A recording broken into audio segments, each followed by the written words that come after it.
Alhamdulillah.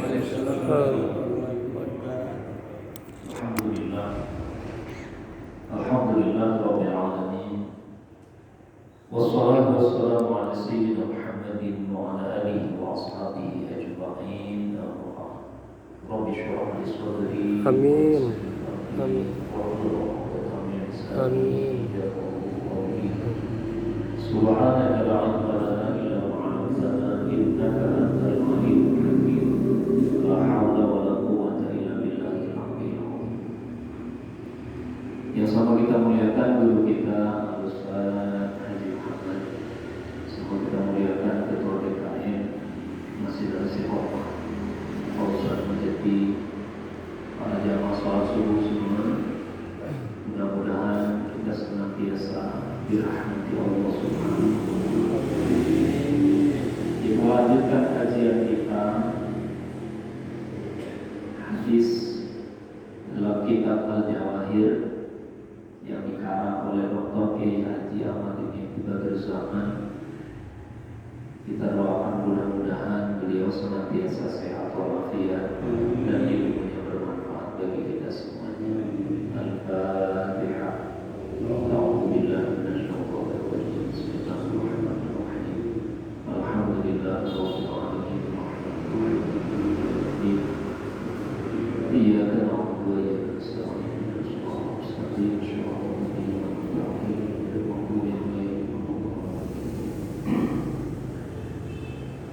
Bismillahirrahmanirrahim. Al-haditsul khamisu wal 'ishrun. Hadis yang ke-25. Ya. Jadi kalau hadis ini ada 40 hadis, ya, berarti tinggal berapa? 15 hadis lagi. 15 hadis lagi berarti 15 minggu. Ya. 15 bulan, ya, sebulan sekali, ya, 15 bulan. 15 bulan itu berarti setahun lebih. Belum bulan Ramadan libur. Jadi kira-kira tahun 2024 ya, baru khatam kita Al-Jawahir. Mudah-mudahan sehat semua. Jadi, hari ini tanggal 1 Januari 2023 Masehi, bertepatan dengan tanggal 8 Jumadil Akhir, ya, 8 Jumadil Akhir 1444 Hijriah. Jadi kalau udah Jumadil Akhir, Rajab, Sya'ban, Ramadan. Jadi 3 bulan lagi udah masuk Ramadan. Ini mudah-mudahan usia kita sampai bulan Ramadan. Seperti doa yang diajarkan bagi Rasulullah, ya, Allahumma li Ramadan. An Abdullah bin Amr bin As radhiyallahu anhuma, dari Abdullah bin Amr bin As, ya, jadi sahabat Abdullah bin Amr bin As.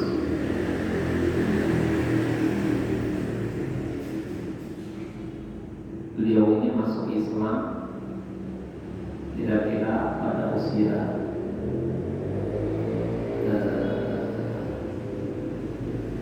pada tahun ke-7 Hijriah.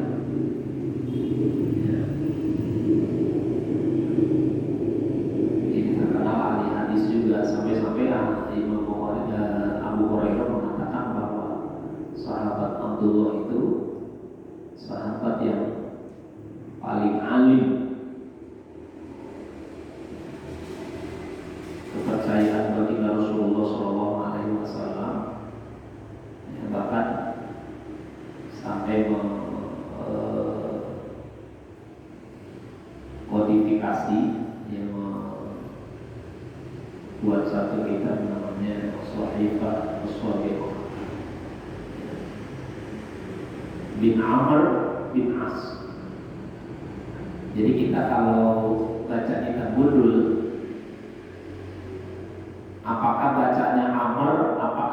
Umar. Ya, kalau gundul kan nggak ada harokatnya. Ini bacanya Amr atau Umar. Maka lihat di depan huruf ro itu ada wawu apa enggak? Kalau di depan huruf ro itu ada wawu, berarti ini orang namanya Amr. Kalau nggak ada wawunya di depan huruf ro namanya Umar. Itu beda. Nah, sahabat Abdullah bin Amr bin As, ya, radhiyallahu anhu, semoga Allah meridhoi keduanya. Pernah kita bahas waktu itu, kalau dua orang huma, anhuma, kalau satu orang anhu, kalau lebih dari dua orang anhum, radhiyallahu anhu wa radu anhu, dari kalimat khasyiyah Allah. Kalau dia berkata, kalau Rasulullah sallallahu alaihi wasallam telah bersabda, Rasulullah sallallahu alaihi wasallam, innallaha la yaqbidul ilma intiza'an. Innallaha, sesungguhnya Allah, ya, innallaha, sesungguhnya Allah, layak itu tidak mencabut al-ilma, suatu ilmu, intiza'an, dengan sekali cabut. Jadi ilmu itu tidak dicabut dengan sekaligus, ya. Yatazimuhu minan nasi, yang dicabut secara sekaligus atau secara serta-merta itu dicabut sekaligus, minan nasi, dari manusia. Ya, misalnya bapak-bapak menguasai satu bidang ilmu, cara mencabut ilmunya itu bukan diambil dari langsung dari kitab-kitab. Misalnya hilang hafalannya, ya, atau lupa. Walakin yaqbidul ilma biqabdil ulama, tapi cara ilmu itu dicabut adalah dengan biqabdil ulama, dengan mewafatkan para ulama. Ya. Jadi nanti kalau ulama satu-satu udah hilang, ya, ibarat ilmu itu akan hilang.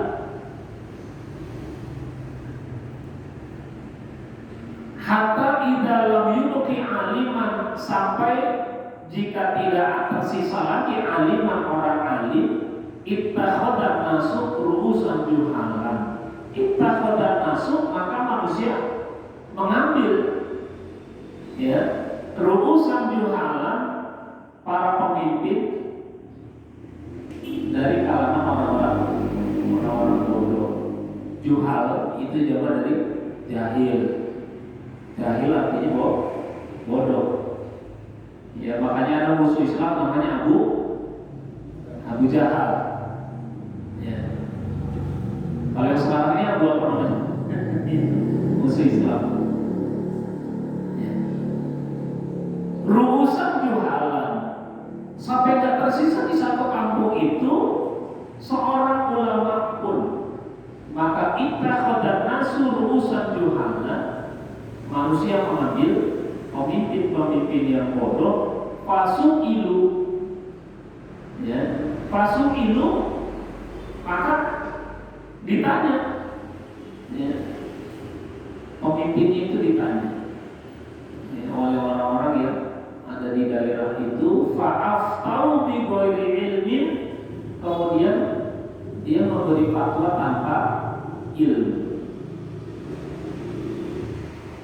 Fadallu wa adallu, maka fatwanya itu sesat dan menyesatkan.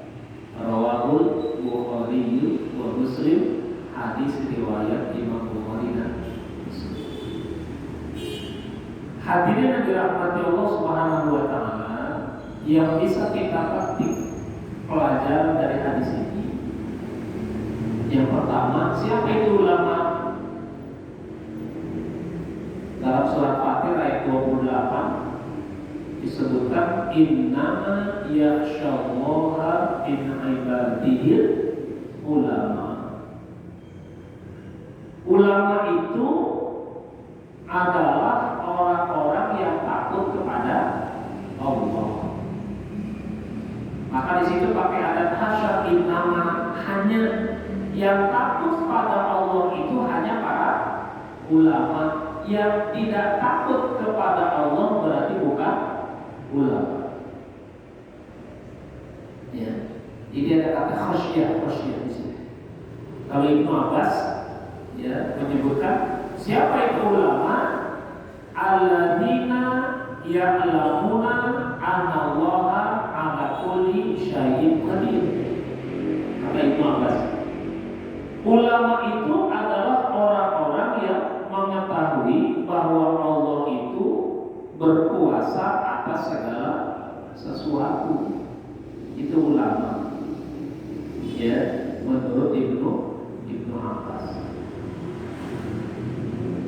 Ya. Jadi tinggal dilihat aja ciri-cirinya. Ya, dia ulama itu sepakat ulama ahli tafsir yang disebut ulama adalah di dalam hadis ini adalah orang yang menguasai ma'rifatullah. Ya. Yang menguasai ilmu-ilmu ma'rifatullah, ilmu-ilmu agama, ilmu mengenal Allah. Ya. Karena kan ilmu banyak cabang. Ya. Jadi tidak semua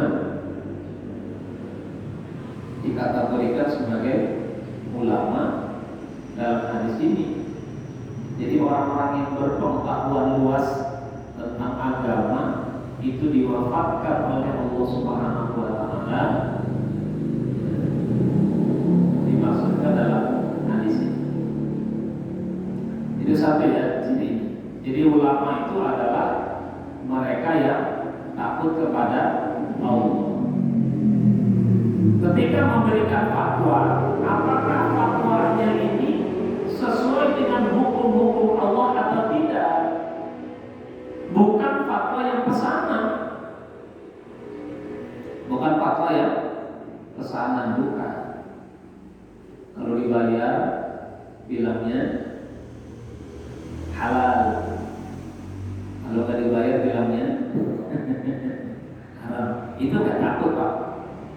Ya, karena dia akan gunakan keilmuannya untuk mencari celah, mencari celah. Ya kayak ini loh, kayak pengacara. Itu kan orang yang banyak tahu, ya kan? Dari celah mana nih kira-kira dia bisa meringankan hukuman kliennya? Ya, kalau ada orang yang mempermainkan hukum-hukum Allah, ya, sebelum menjabat dia bilang haram, begitu menjabat dia bilang halal, itu bukan ulama. Ya, bukan ulama. Sebelum ada kepentingan dia bilang haram, nggak boleh. Tapi begitu ada kepentingan dia bilang halal, itu orang yang tidak yakhsyallah, yang tidak takut kepada Allah. Tuh. Ya. Makanya kategorinya di sini ada ulama yang membagi ulama itu ada 3.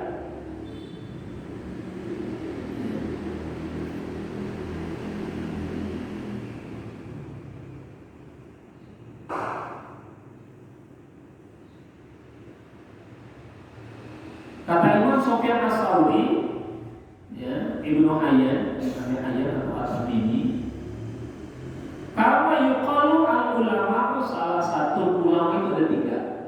Ini kata Sufyan Ats-Tsauri. Ya. Bukan Sufyan Ats-Tsauri sekda ya, bukan. Ini Sufyan Ats-Tsauri ulama besar. Ya. Al-ulama salah satu ulama itu ada tiga. Yang pertama, alimun billahi, alimun bi amrillah. Satu, ulama yang alim, ulama yang pandai, alimun billah, mengenal Allah. Wa alimun bi amrillah, dia kenal Allah, dia juga kenal perintah Allah. Yang kedua, alimun billah laisa bi alimin bi amrillah. Orang yang alimun billah, yang kenal Allah tetapi tidak mengenal perintah Allah. Yang ketiga, alimun bi amrillah laisa bi alimin billah. Ada yang dia alim, dia tahu perintah Allah tetapi tidak mengenal Allah. Itu ada tiga. Nah, penjelasannya beliau sebutkan fal alimu billah wa bi amrillah alladhi yakhshallah wa ya'lamul hudud wal faraid. Siapa itu ulama yang alim billah wa bi amrillah? Yang mengenal Allah dan mengenal perintah Allah, alladhi yakhshallah, yang takut kepada Allah, wa ya'lamul hudud wal faraid, dan tahu hudud, batasan-batasan, wal faraid, dan yang fardu. Jadi ulama-ulama fikih, ya, ulama-ulama tasawuf, ulama-ulama yang tahu Allah, kenal Allah, alimun billah, bukan hanya kenal Allah tetapi juga melaksanakan perintah-perintahnya. Ya.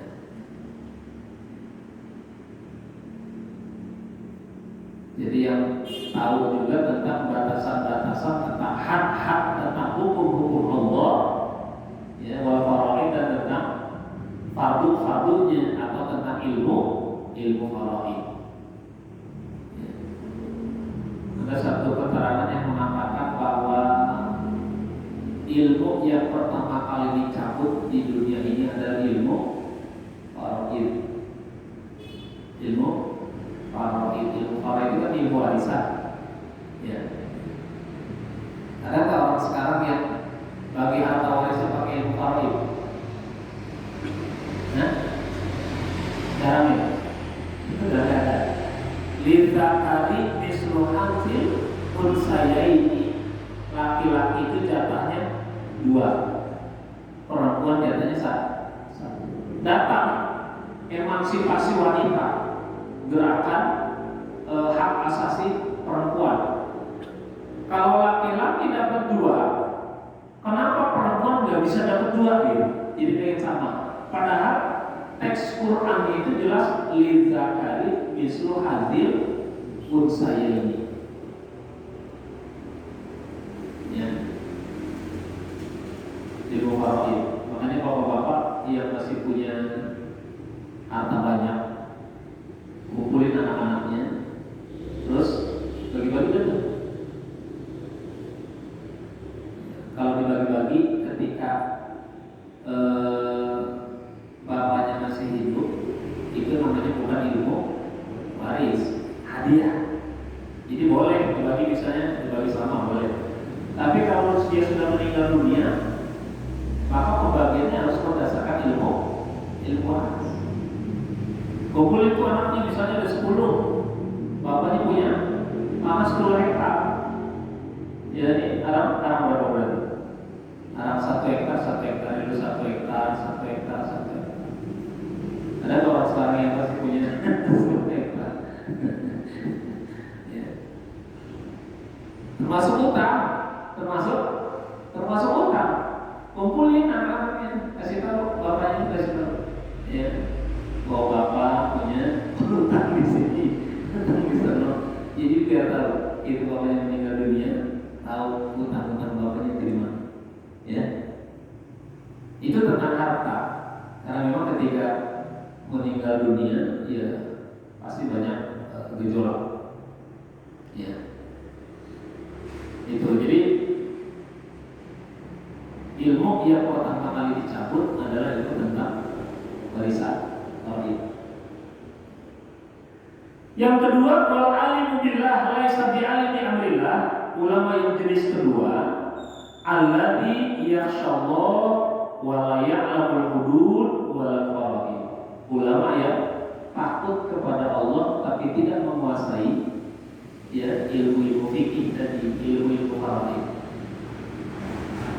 Dia takut kepada Allah tapi tidak menguasai ilmunya. Ya. Itu jenis ulama yang kedua.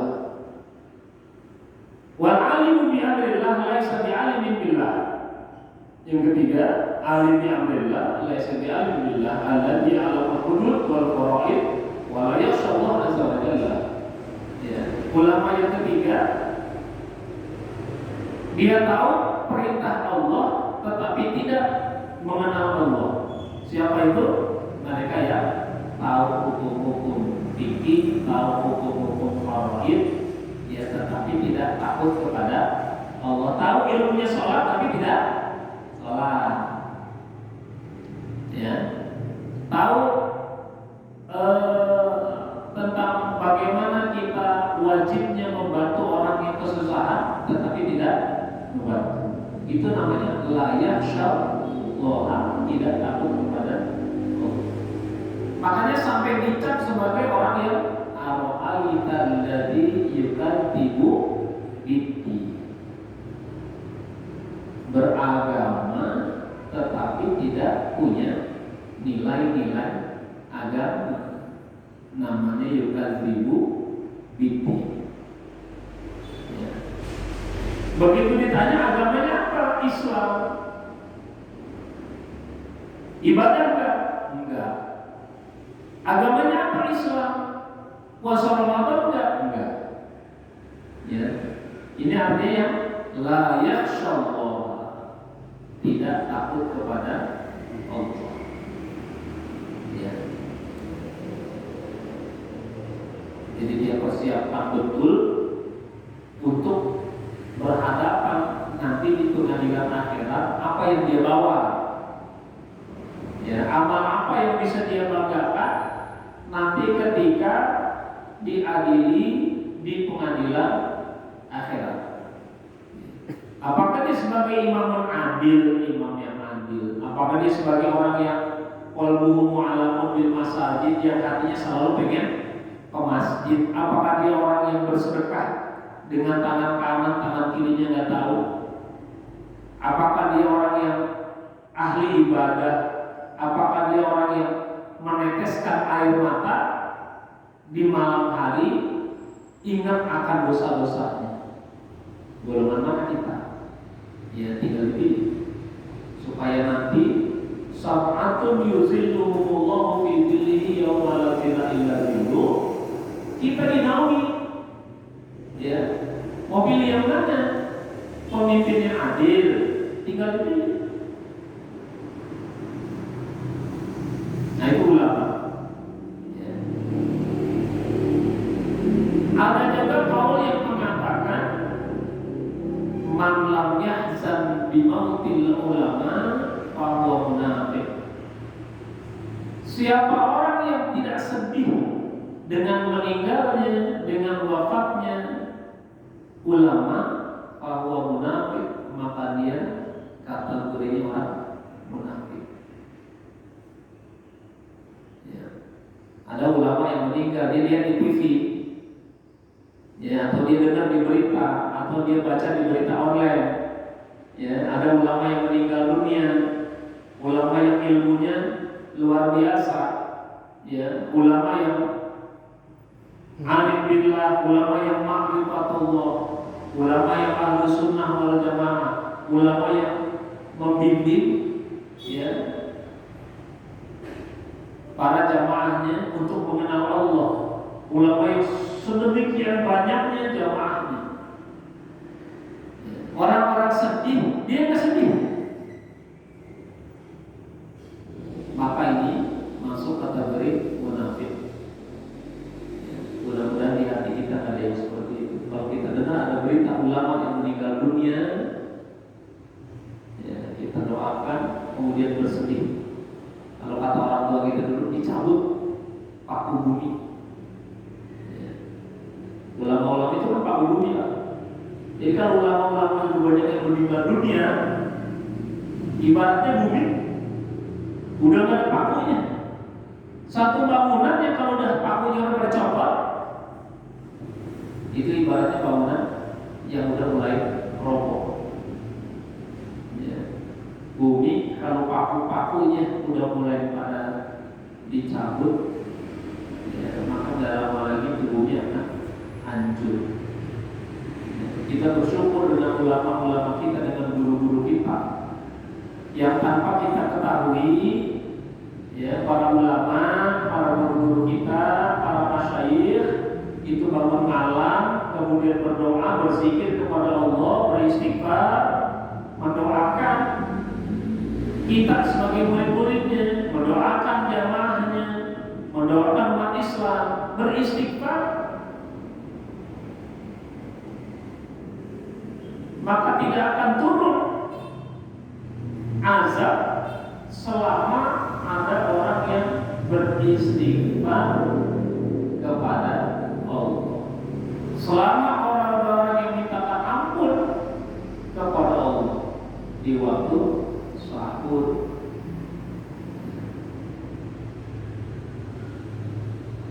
Nah, kita nggak tahu bahwa sampai saat ini bumi masih aman karena masih banyak para ulama. Maka sedihlah kita manakala salah satu di antara mereka itu ada yang meninggal dunia. Takut nggak ada lagi yang mengistighfari kita, takut nggak ada lagi yang mintakan ampun kita kepada Allah. Ya, tapi bumi ini goyang. Karena nanti kiamat itu terjadi ketika bumi ini diisi oleh syirarun nas, manusia yang paling buruk. Sudah tidak lagi terdengar lafaz Allah, sudah tidak lagi terdengar lafaz azan, sudah tidak terdengar lagi orang berzikir. Yang dicari adalah kehidupan dunia tanpa memperhatikan kehidupan akhirat. Udah gak ada lagi batasan mana halal mana haram. Namanya syirarun nas. Sejelek-jeleknya manusia, sejelek-jeleknya makhluk adalah manakala kiamat itu terjadi, dia masih hidup. Ya, mudah-mudahan kita nggak ada di dalamnya. Nah, kalau kita ada di dalamnya, itu syirarun nas, sejelek-jeleknya manusia. Ya.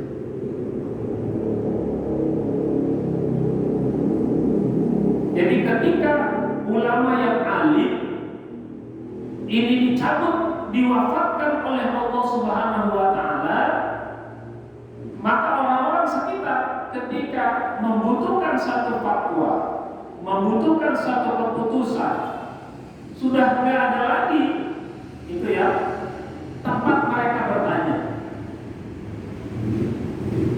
Kalau sekarang masih ada majelis ulama Indonesia, ya, meskipun perannya sekarang dikecilkan, termasuk pengarang kita Al-Jawahir ini, ya, beliau adalah ketua umum Majelis Ulama Indonesia Kota Depok. Tempat kita bertanya tentang satu masalah yang ketika keputusannya itu tidak pernah ada kepentingan pribadi.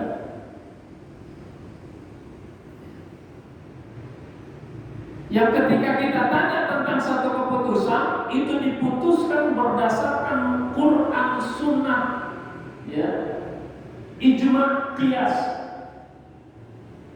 Ijma itu kan kesepakatan para ulama. Ya. Qiyas itu mengkiaskan satu permasalahan, ya, yang dulu yang terjadi dengan saat ini. Itu namanya qiyas.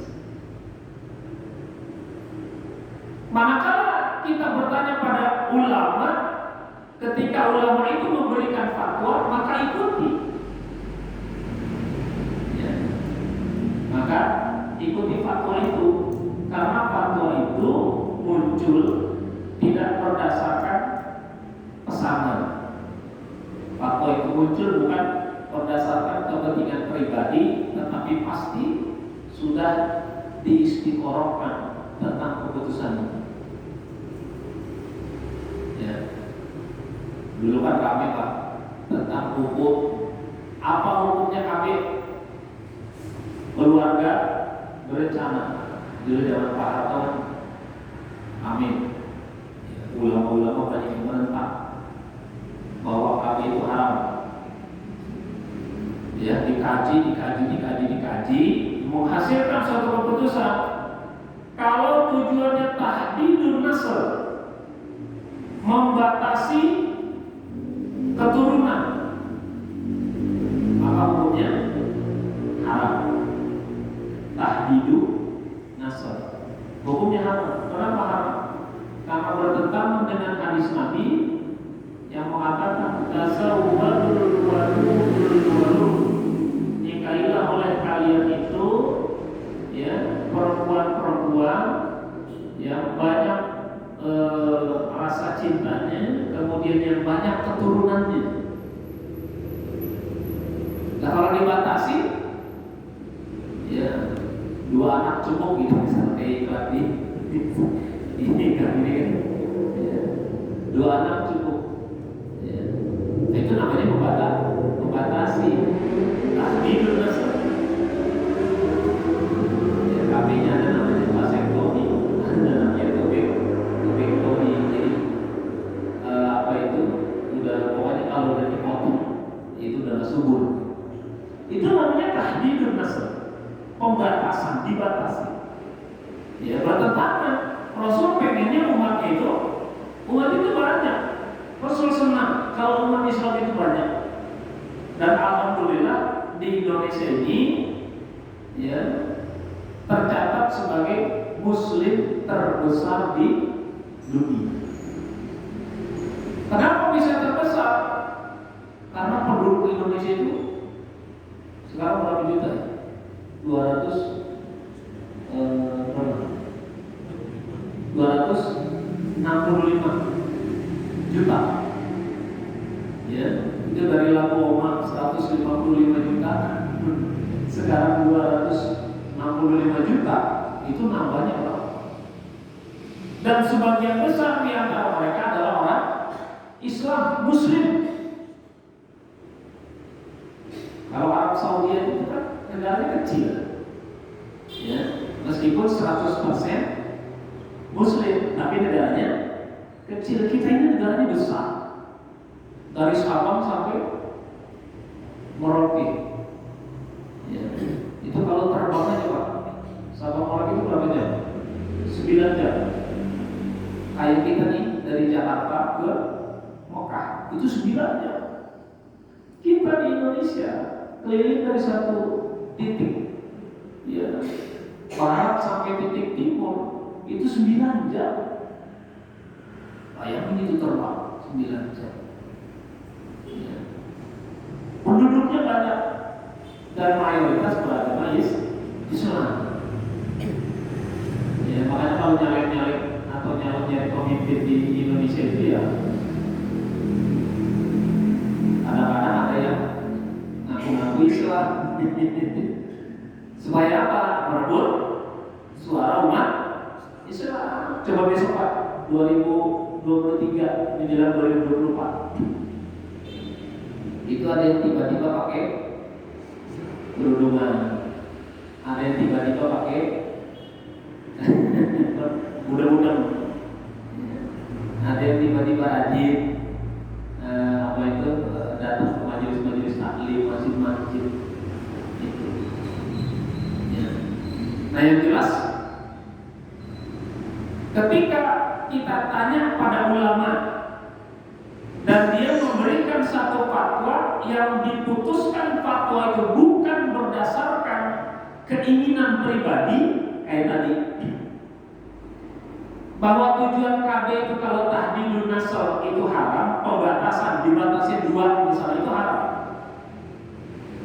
Tapi kalau tanzirun nasl mengatur Usia kelahiran diatur, bukan dibatasi tapi diatur. Misalnya wa fisoluhu fi amaini, ya kan? Menyapihnya itu dalam usia 2 tahun. Itu diatur namanya. Punya anak 2 tahun, 2 tahun, 2 tahun, ya, atau 3 tahun, 3 tahun itu diatur. Ya. Ya kalau setiap tahun punya anak kurang ini juga, kurang teratur juga. Ya, jarak anaknya setahun itu kurang diatur juga. Diaturnya itu wa fisoluhu fi amaini 2 tahun. Jadi makanya orang dulu anaknya banyak Pak. Ya, jadi dulu kan jarang hiburan, TV adanya 1 minggu doang. Ya, hiburan ini satu-satu. Iya, sekarang tanya, Pak, kenapa anaknya cuma 2? Ya, karena sekarang kalau anaknya banyak, biaya sekolah mahal. Ya, karena biaya sekolah mahal, takut anaknya nggak sekolah, ya, maka ya anaknya cukup 2. Ya. Jadi diatur kalau tanzimun nasl, kalau sifatnya itu diatur, ya anaknya itu maka boleh. Ya. Jadi ulama itu ketika mengambil satu hukum, itu bukan asal ditulis, bukan asal jadi, tapi berdasarkan dalil-dalil dari Quran, dari hadis. Di Qurannya apa, di hadisnya apa. Pernah nggak terjadi satu peristiwa itu pada masa Rasulullah? Kalaupun misalnya tidak pernah terjadi pada masa Rasulullah, pada masa sahabat, pada masa tabi'in, pada masa tabi'in, maka dikiaskan. Apa kiasnya? Yang bisa diputuskan pada zaman sekarang ini. Itu. Ya. Ketika itu sudah dikumpulkan, ya, kemudian direkomendasikan menjadi keputusan atau menjadi fatwa Majelis Ulama Indonesia. Itu. Ya, alhamdulillah di Indonesia ini masih ada, ini masih jadi Majelis Ulama Indonesia, masih ada tempat kita bertanya. Kita kalau ke Alfamart, Indomaret, supermarket, nyari makanan, nyari minuman, itu pernah nggak yang pertama kali kita lihat itu ada stempel halalnya apa enggak? Sekarang kan banyak makanan minuman itu yang masuk ya tulisan Cina, ya tulisan Thailand, ya, tanpa kita tahu apakah bahan-bahan yang ada di dalamnya itu halal atau haram. Kalau sudah ada stempel Majelis Ulama Indonesia, ya, yang meskipun sekarang wewenangnya udah nggak di Majelis Ulama Indonesia, Pak. Sekarang tuh wewenangnya di Direktorat, nah, ya, yang mengeluarin logo halal. Jadi sekarang bukan Majelis Ulama Indonesia. Bayangin kalau misalnya kita masuk supermarket, beli makanan, beli minuman, tidak ada cap halalnya dari Majelis Ulama Indonesia, masuk ke mulut kita, masuk ke perut kita. Padahal itu adalah makanan yang diolah dengan barang-barang yang diharamkan. Ya, misalnya dari ada unsur babinya, ada unsur najisnya, masuk ke perut kita. Kita ibadah kepada Allah Subhanahu Wa Taala. Apakah diterima? Padahal makanan yang haram masuk ke perut kita, minuman yang haram masuk ke perut kita, itu ibadahnya akan ditolak oleh Allah Subhanahu wa Ta'ala. Ya, kan ada masyhur itu hadis ya, ketika ada seorang laki-laki yang dilihat oleh Rasulullah SAW, ya, itu dia berdoa kepada Allah setinggi-tingginya itu tangannya, ya Allah, ya Allah, ya Allah. Kemudian Rasul katakan, doa ini tidak diterima. Kenapa tidak diterima? Malbasuhu haramun, masyrabuhu haramun, pakaiannya dibeli dari duit yang haram, makanan minuman yang dibeli dari duit yang haram, belum lagi makanannya memang sudah makanan haram, minumannya memang sudah minuman haram, nggak akan diterima kata Rasulullah gitu. Ya. Nah kita ini umat Islam menjadi tenang makan, ya beli makanan, beli minuman di supermarket itu yang ada logo halalnya dari Majelis Ulama Indonesia, memberikan rasa aman, memberikan rasa tenang. Ya, itu salah satu dari fungsi ulama. Kalau udah ada itu Pak, udah nggak ada ulama, faaf tahu kita minta fatwa nih, kita nanya, ini makanan boleh dimakan nggak? Ini minuman boleh diminum nggak? Udah nggak ada tuh ulama. Ya, karena ini pesan kita mau produsennya misalnya, udah bilang aja halal, nggak apa-apa dikonsumsi, padahal itu haram.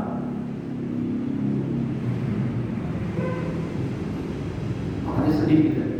Tugas kita nih mendidik generasi penerus kita, ya anak-anak kita, ya, supaya mereka tahu agama, supaya mereka menguasai ilmu hudud, supaya mereka bisa menguasai ilmu tauhid, supaya nggak hilang. Ya, ilmu itu supaya nggak hilang. Seperti kalau orang tua kita dulu ada penerusnya. Ya, sudah ada generasi yang melanjutkan, supaya umat itu tidak tersesat, supaya umat itu tidak menjalankan fatwa yang sesat. Itu bahayanya kalau ada orang yang disebut ulama tetapi fatwanya merupakan fatwa kesana.